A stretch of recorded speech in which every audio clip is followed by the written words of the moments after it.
So recently I was offered the chance to make a trade and I really couldn't turn it down. The previous owner of a guitar that I had really wanted it back. And although I liked the guitar, I hadn't actually fallen in love with it. And this was a 1961 Gibson ES 335.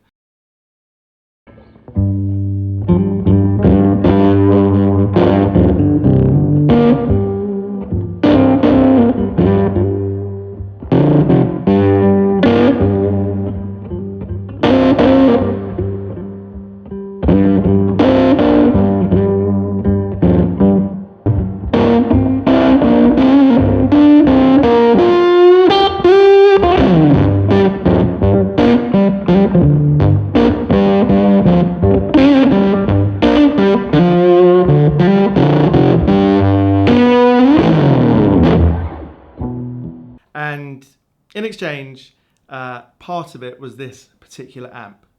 Now Ed, the guy who wanted to do the trade, he has a channel called Tone Twins TV. You should check it out if you haven't already. And on that channel, he's got loads of fantastic vintage gear, brilliant amps, brilliant guitars. And when he told me that this Bassman is the best he's come across and that he loves it, but he really wants that guitar back, I knew it was worth a try. Now, I got this amp yesterday and I don't have very long in the rest of this week to play. So I had about half an hour this morning, which is where the clips come from. And I've got to say that my initial impression is that when people say this is the best amp or greatest amp ever made, they may not be wrong. In my experience, there are some great types of amps. There's your blackface Fender amps, the reverb on those and the shimmer and the glassiness is amazing. And there are tweed amps, which I've really enjoyed, but I'd never played a Bassman before. And I always thought my dream amp is a Fender Super Reverb. And of course, this has the same format. It's a 4x10 combo. It's big, it's got a big bottom end.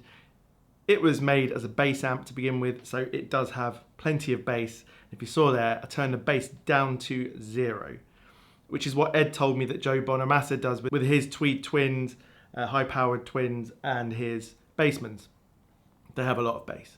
This guitar is tuned down to D, and in a sort of homage to my favourite Jimi Hendrix track, Voodoo Child, I did that because I believe that was recorded using a Bassman. And if you've never seen a video by a guy called Mills Tap, I think, I'll put it on the screen. That is probably the best Bassman sound recorded for YouTube.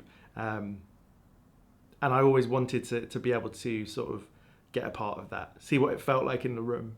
And this amp is like truly magnificent. It fills the whole room. It's the first amp I've ever faced slightly away from me. Even then, my ears are pretty sore right now after just sort of 15-20 minutes of playing. I won't always be able to play at that volume. But one brilliant feature that this amp has, and why it wasn't astronomically priced, firstly, is that this isn't the original cabinet. It is an old cabinet, but it's not the original one. It wasn't in great condition. This has been recovered and then aged by Hugh Price, who is a great restorer of guitars and things, and he's also part of Tone Twins TV. And the other thing is, I don't think it's the original speakers, but it's a great configuration of speakers. They're not all the same speaker. And I'll go into more depth in that in a future video. There's going to be plenty of videos about this. I feel like this amp deserves a lot of time. But what I can do in this amp is choose between using all 4 speakers or 3 or 2.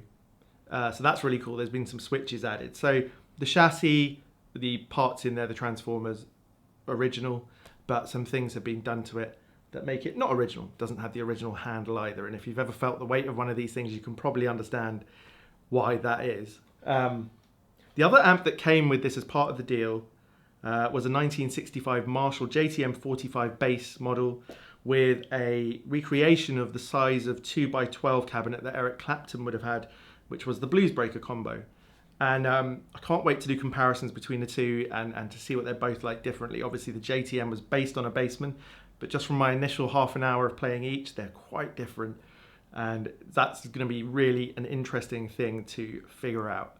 On top of that, I've made my own JTM 45 that I want to compare that one to see what the differences are. And I believe they're both 6L6 ones. The one I made is 6L6 and I believe this is 6L6 too. So that'll be a really cool comparison. Now what I want to do is I've been using a reverb pedal, which is fine, but I've been meaning to build my own reverb unit like the old Fender outboard ones. And now is the time with these 2 amazing non-reverb amps that I need to do that. So that will be a really fun thing to do. This is really just an introduction to the channel for this amp. And if you've never seen my channel before, I'm a guitar lover, but I'm probably even more so an amp lover. So if you're interested in that sort of thing, then please subscribe to the channel to see more content about this. I'm just going to play the guitar for another 2 or 3 minutes and you can hear what it's like just in this setting. The volume, I'm using the bright channel and the volume is on about 3, but it's interactive with the other one, which I've got set up to 10. And that actually allows the amp to have a lot more sort of breakup at the certain volume. But I'm going to take you through all these controls in the next video, which will be a really in-depth sort of video going through all the controls, how they work, what they sound like, what different guitars sound like. I'm really excited to do that probably at the end of next week.